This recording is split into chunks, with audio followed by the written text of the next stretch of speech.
So when you share perspectives, words, power from speakers like Malcolm X, it is a threat to them. They don't know how to handle that. They just know how it feels. And it must be taken out on you. You have to answer for that. They will attack you. They will make sure that they get their power back from you by putting you in your place. So they will discredit your perspectives. They will demonize your leaders. They will demonize your movements. They will attack anything that is for your benefit to protect the systems that are all inclusive at your expense. That's why. That's why they protect it, whether they know it or not. That's why they attack you. Our healing, our power, our forward progress has nothing to do with them. Why are you even in this fucking discussion? Why do you have anything to say about what we are doing to move out of this hole we've been dug in by our own hands and the hands of others?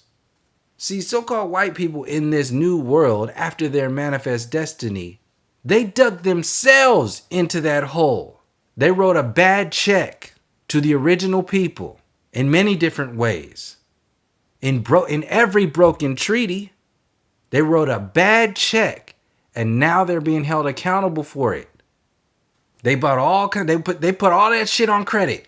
All the Industrial Revolution, all this American dream, they put all that shit on credit, thinking that it was just going to hold up. No. You will be held accountable for that nonsense. Why are you saying that Malcolm X is a plant?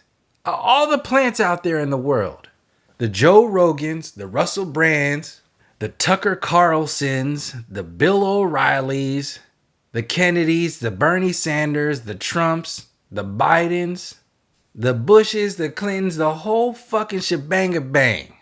And they gotta come over and tell you about the one leader that their system murdered. They want to tell you that you shouldn't even acknowledge what was being said by that individual. It's not worth it. Habitual line stepping. You have no business here. Where is your business? Their words only matter in this discussion when the overall perspective is in and around this whole new world order. We're all one. We're all human. We're all being attacked. That's the illusion. That's the distraction. It both empowers people and disempowers people. It artificially empowers people in this false identity of whatever they claim it to be: sustainable movement, progress, plus everything that is brought up against you and your movement, your energy, your work. Your perspectives on this situation are irrelevant. They're less than irrelevant. They'll sit back and call Malcolm a plant, but they won't tell you why. They won't address directly what he was saying and how that equates to being beneficial to the system. They cannot address it is a cowardly act to hold that position. You know nothing about what's being said. You know nothing about these connections. You know nothing about these storylines. Yet you have the audacity to tell us what our storyline should be and what we shouldn't be talking about. Those are two separate things. You want to tell us what we should be talking about, which is your progressive, human, we're all attacked, this is all Freemasons, all whatever we want to call it. You tell us what we should be talking about, and you also tell us what we shouldn't be talking about. If that's not the same shit that has always happened, I don't know what is. And this is what the woke movement, this is what the woke mentality is out there for. It gets the people who are only conscious enough to be caught up in that movement. It gets them and locks them in that space. That's one group of people, controlled, put in the corner. The other group of people who are either too lazy, too scared, or too ignorant to go into the depths of the storyline, to see the story outside of how it's projected linearly towards them. The people who are only in it for the tweets. They don't want to read the book. They want to read the tweets. They want to read the social media posts. They want to see the memes. Those people, now they have a punching bag. Now they have somewhere to categorize you. Your discussion, your perspective on race, relations, historical actions towards particular people living at their expense. That story is very uncomfortable for people. And in order to deal with that story, they have to go into the depths of it. Or they project onto you to validate what is easier for them, which is to make you wrong. It's easier to point the finger than it is to actually go into the research of the situation to learn how to stop pointing fingers. So the actual woke agenda is out there to cater towards the finger pointers. And that's the other large group that's out there.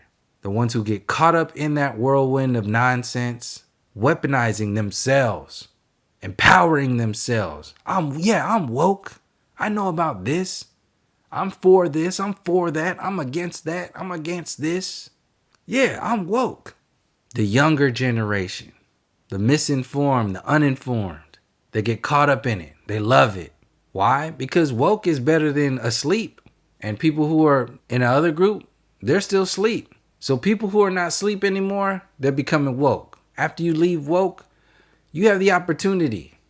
You can keep pointing fingers, or you can go internally. The harder thing to do is to go inside. So what they do is they jump out of that group and they go into another group and point their fingers back at the other groups and say, I'm not a part of that group. I'm not a part of that group. I'm over here. I'm groupless. And that's when you have people who are 100 degrees separated from your community, who still have the audacity to come and tell you, walk into your community and tell you you're wrong for listening to the information from this person, from this leader. You're wrong from seeing things from this perspective. Who made them the police of intelligence? This is what like Yasin Bey was talking about, or those who don't know, Mos Def was talking about, also known as Mos Def. The colonial hangover. Their colonial hangover is their authority over you. Like I said, you don't abide by their rules of intelligence. You don't agree with their laws and theories of the universe, an artificial universe. You choose to challenge that perspective. That's a personal attack on them. They see you as a caveman in that moment, worthy of ridicule, worthy of attack, worthy of dismissal, not even worthy of acknowledgement. Crazy.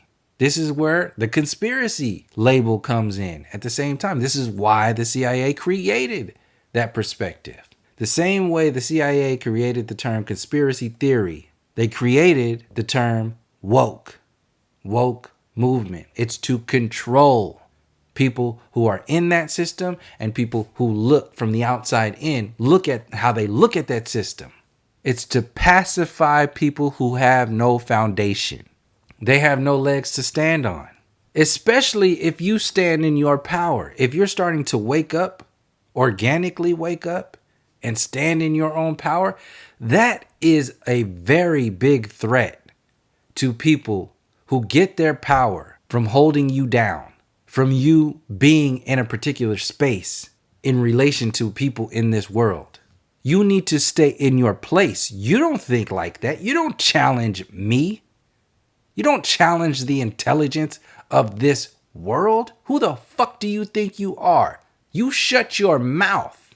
The world is the way I say it is. It is a globe. There are planets out there. The sun is 93 million miles away. The moon is 3,700, whatever. It's out there. What they tell us it is, that's what it is. And you have the fucking nerve to say it's not like that? How dare you? It's a personal attack on them. This is why it's so hard for them to challenge these storylines. This is why I said they have been weaponized. What's the biggest group of people holding the line against us unveiling these fucking storylines? Who's the biggest group of people out there benefiting from this system still standing? Who still benefits? It's literally called privilege. There are labels, there are actual words for what this stuff is. And they still can't see it. And they sure as hell don't want you to see it. So this is the thing. This is why it's such a big deal. The reason why these stories, these perspectives are such a big deal is because that group of people who usually controls everything, the narrative, the dialogue, the people themselves, they are losing control. Back when they had control, all they had to do was project storylines, narrative, discussions. Now people are no longer just blindly accepting it. So it doesn't work anymore to just push out. Now they have to pull away from you. They have to attack you. They have to bring your perspective down. This is why they're coming out. Like I said, this is the Karens and Kens of consciousness. You cannot be barbecuing this intelligence out here in this beautiful park. Who do you think you are? Did you file for a permit for today to have your conscious barbecue? Did we sign off on your evolution? Did we approve your movement? The audacity to be the descendants of the problem makers and have the nerve to claim to have the solutions to these problems at the expense of your perspective and experience. The nerve.